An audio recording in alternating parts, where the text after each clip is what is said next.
John. At what moment did you discover that you just had to be a musician? There is not a certain point, but I think in my youth there was a lot of music going on. My mother was singing in the choir. My grandfather was playing in a wind band. So as a child, you just feel that it's something nearby, and I was always looking and listening to my grandfather playing in the band. And when he walked in the village, you know, you wanted to go after him and see him. And so, and his instrument was in the hallway when we passed at his house. Everything was very intriguing. So in a way, I always felt like this is something I also want to do. But as a professional, this starts, I think, at high school. I went to the music school, and then you have to make your choices. What do you want to be as a professional? I was doubting a little bit between a schoolmaster, school teacher, and becoming a musician. My parents didn't know so much about going to conservatory and professional making music, so I didn't have a lot of idea what that would become and what that would be. But I took the chance, and that's why I think at 16, 17, about that moment, I thought, okay, I want to become a professional musician. But the drive of being a musician, or I had to become a musician, I think it was always there, because it was always around me already. So that's maybe.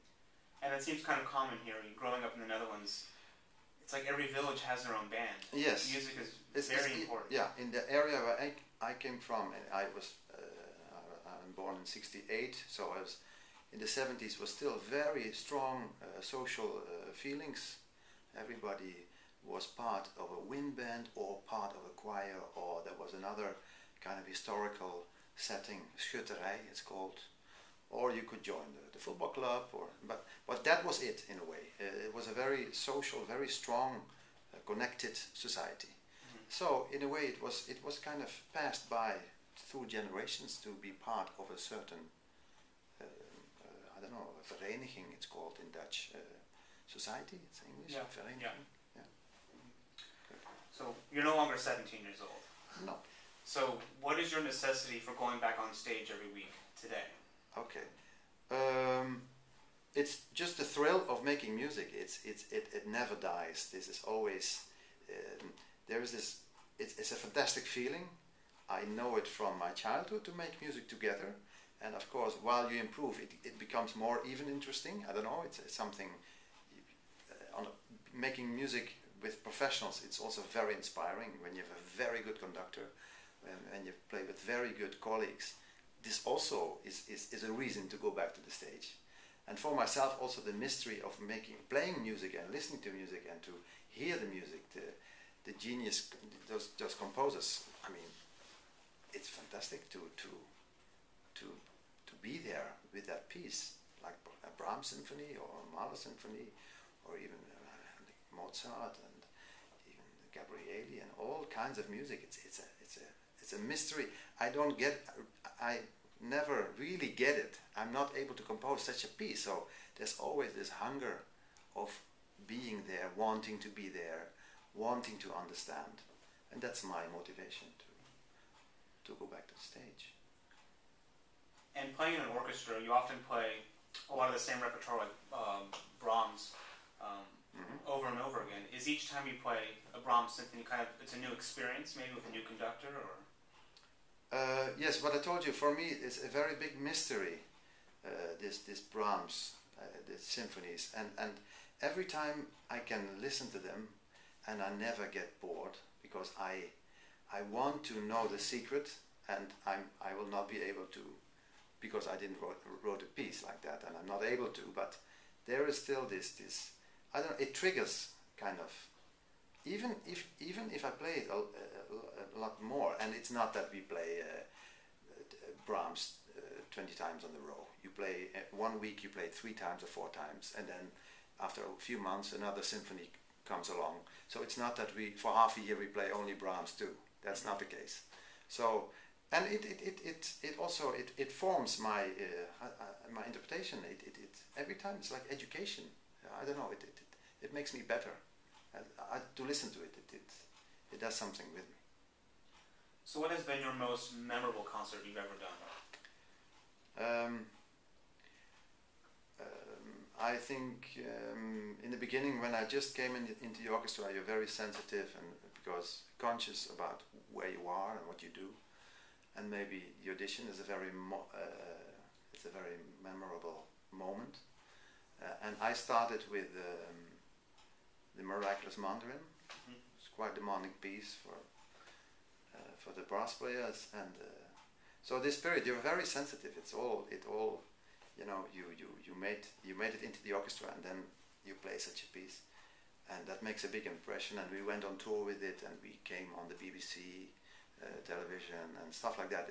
Also the setting is also, we played in the big Royal Albert Hall, you know, but there are more highlights. I mean, when I play with Haitink, for me that's always a highlight, or Anencourt. When Haitink does La Mer, for instance, or these kind of pieces, or Mahler Symphony, or Brahms, or for me now it's like it's magic what he does, and he does it with so, I don't know, he's a maestro, he's a master, you know, and those concerts for me are highlights. Another thing is I once played also with Herreweghe the Requiem for E, and those moments also, I don't know, Anencourt does those such pieces too, like Mendelssohn, a psalm, once we played, and with a choir, and when it's all so fantastically done and beautiful, it's another atmosphere, it's another effect than a big, you know, Planets or something, or another brass piece. But these religious pieces, they also make a huge impression on me. So I'm not that I have one concert which I always think of, more concerts which come by is for me, it's a highlight. I have a good job, nice job. What do you think music organizations can do better to grow and cultivate their audience?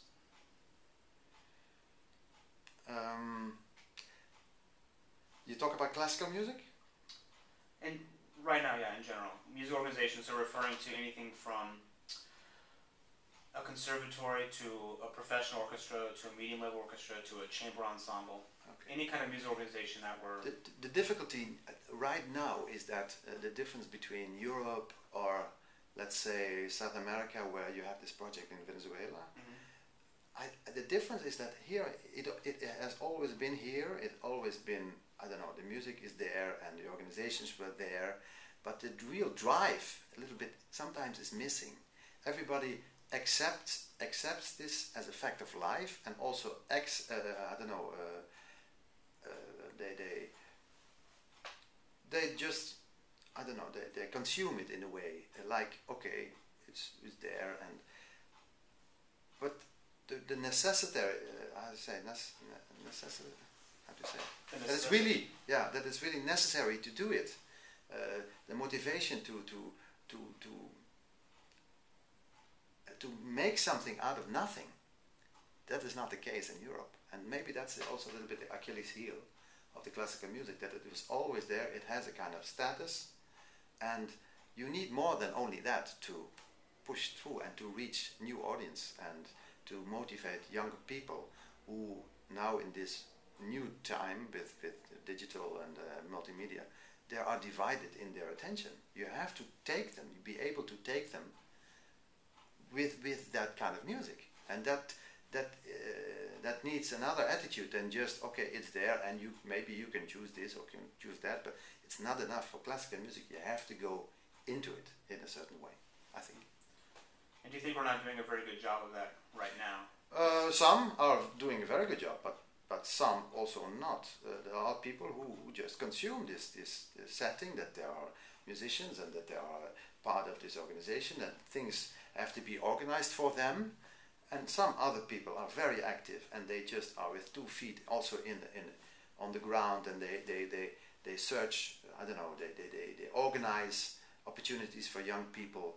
They go where there is not so much going on yet, and they build up something, and they I don't know, they just work very hard to reach new audiences, and that's, I think it's very, very good what they do. And I mean, I like it too. I'm not thinking in classical music is only for the developed or for this kind of elite. music is music. If I see somebody on the street who makes beautiful music on a guitar, or a singer, or a violinist, or accordion, or a gypsy who plays a clarinet, when I think, okay, he wants to reach an audience, he does it without talking. He just stands and plays. That's fantastic. And sometimes we have a little bit of a defending attitude, that we are in this orchestra and everything is already, you know, settled, and we don't think what is, you know, of course we have to focus on playing, but if you are responsible of everything, I don't know, you develop also in another area. Sometimes you're a little bit pampered. That's what I want to say. Okay. Yeah. The top musicians, you know, playing in beautiful orchestra, a little bit pampered. Of course, we have a schedule, and we have to perform on the highest level, and we can play beautiful because our focus is at this core business of playing. But also sometimes the weakness is the pamper. The organization is there, and everything is done. The audience is there. I'm not worried about that the audience comes or not. I mean, but there is also the Achilles heel. Okay. So, similar question to that is, what do you wish was different about the business of music? Of course, business of music, you can talk about business of classical music or business of commercial music. What I see now on TV, this hype of promoting stars, individual stars, little children already on stage with shining light, and I don't know, they imitate big stars already, and it's all focused on that, the personal status, and it's a little bit undermining this collective anonymous feeling of just making music together without any, of course you want to be successful, but that's another way of success, being together, playing in a social setting, working together, listening together. And you, on the other hand, you see a lot on TV only these stars, and all the children see this all day long, and what they want is that. And where I came from, it doesn't exist, almost not anymore, or it doesn't get the attention. You know, it's not hot, or it's not hype, yeah. And it should be. I think we should really count our blessings from that side too. Of course, you need to promote and you need to present yourself. That's really something which is good. And I think what this wind band tradition in the South lacks is this presentation. There's so much talent, huge talent, but they never felt a necessary. Sorry, the word. What's it? They never felt they never felt a necessity to. The necessity. That's the word. The necessity to go out and to present themselves, to also reach new audiences. Where I come from, it was for generations. The village made music. People in the village made music, and there was for generations for the people in the village, and another village. People in that village made music for their people in that village, and that was it. And there was no connection, or of course there was a connection when there was a kind of you went to a concours and you beat the other village, or they beat you, or something like that. That was the only connection, but that's maybe not the best, the most fulfilling way of making music. I think there's an Achilles heel, and now in this time. This commercial thing, which really is so much more and looks so much more important, and the money involved, and I don't know, the audiences in big stadiums.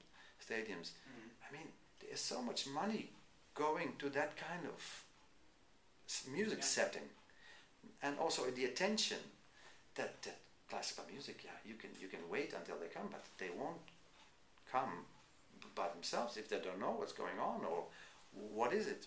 What I told you about my drive or the thrill of making music, I'm saying it to you, and you know what I'm talking about. But somebody, who goes to a concert of Madonna, maybe you have to invite them sometimes in your own house to experience what's going on, and to give them an inside clue. And that's, I think, a little bit how I think.